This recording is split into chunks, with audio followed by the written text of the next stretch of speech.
Kelanchal times, हर खबर पर हमारी नजर। के पाठक ने बगैर सूचना के हेडमास्टर के अनुपस्थित रहने पर निलंबित करने का निर्देश दिया।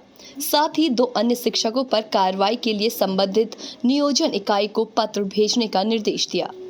बिहार में शिक्षा विभाग के अपर मुख्य सचिव के पाठक अपने एक्शन को लेकर हमेशा चर्चा में रहते हैं। उनका नाम सुनते ही शिक्षा विभाग से जुड़े कर्मचारी कांप जाते हैं। के पाठक ने एक बार फिर से कुछ और विकेट चटका दिए। अपने सीतामढ़ी दौरे पर के पाठक ने एक हेडमास्टर और 2 सहायक शिक्षकों को निलंबित करने के आदेश दिए हैं। ये तीनों बिना सूचना ड्यूटी से गायब पाए गए थे। इसके अलावा मिड डे मील आपूर्ति करने वाली एजेंसी पर भी 1 लाख का जुर्माना ठोक दिया। दरअसल के पाठक शुक्रवार को सीतामढ़ी जिले के तकरीबन 1 दर्जन से ज्यादा विद्यालयों का उन्होंने औचक निरीक्षण किया था। इस दौरान एक विद्यालय में के पाठक को पता चला कि दोपहर 1 बजे तक भी बच्चों को मिड डे मील का भोजन नहीं मिला है। उन्होंने जब जानकारी मांगी तो पता चला कि एनजीओ की ओर से भोजन भेजा नहीं गया। इस पर के पाठक ने एनजीओ पर समय से भोजन नहीं भेजने पर 1 लाख रुपए का जुर्माना ठोक दिया। इस दौरान उन्हें 3 शिक्षक भी स्कूल से गायब मिले। इनमें से एक हेडमास्टर थे और 2 सहायक शिक्षक थे। उन्होंने बगैर सूचना के हेडमास्टर के अनुपस्थित रहने पर निलंबित करने का निर्देश दिया। साथ ही 2 अन्य शिक्षकों पर कार्रवाई के लिए संबंधित नियोजन इकाई को पत्र भेजने का निर्देश दिया। निरीक्षण के क्रम में ग्रामीणों ने भी विद्यालय से संबंधित समस्या और व्यवस्था को लेकर शिकायत की। विद्यालयों के निरीक्षण के क्रम में के पाठक डुमरा प्रखंड के मध्य विद्यालय रामपुर परोरी पश्चिमी में पहुंचे। इस दौरान परिसर में प्रवेश करते ही उनकी नजर शौचालय पर पड़ी। शौचालय की स्थिति से असंतुष्ट के पाठक ने हेडमास्टर से फंड की जानकारी ली। उन्होंने विभागीय अभियंता को अविलंब शौचालय का निर्माण कराने का निर्देश दिया। शिक्षा विभाग के अतिरिक्त मुख्य सचिव के पाठक ने 28 दिसंबर को सभी जिलाधिकारियों के लिखे पत्र में 15 जनवरी से पुनः सत्यापन अभियान चलाने का आदेश दिया है।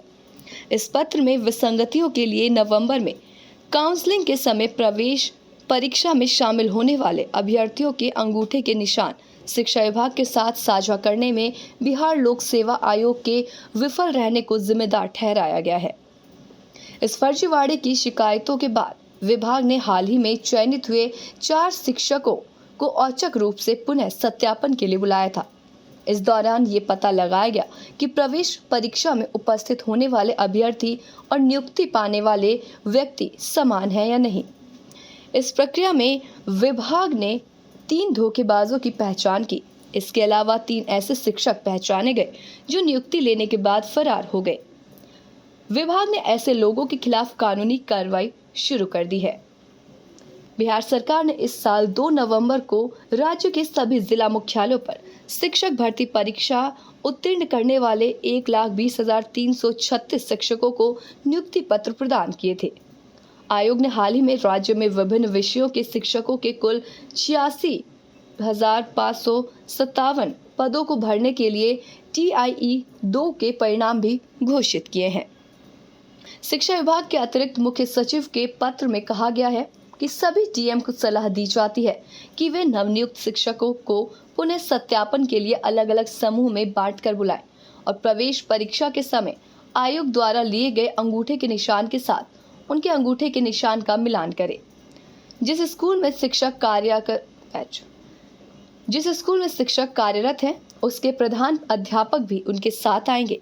यदि अंगूठे के निशान के मिलान के दौरान विसंगतियां पाई जाती हैं, तो उनके खिलाफ तत्काल कानूनी कार्रवाई शुरू की जानी चाहिए।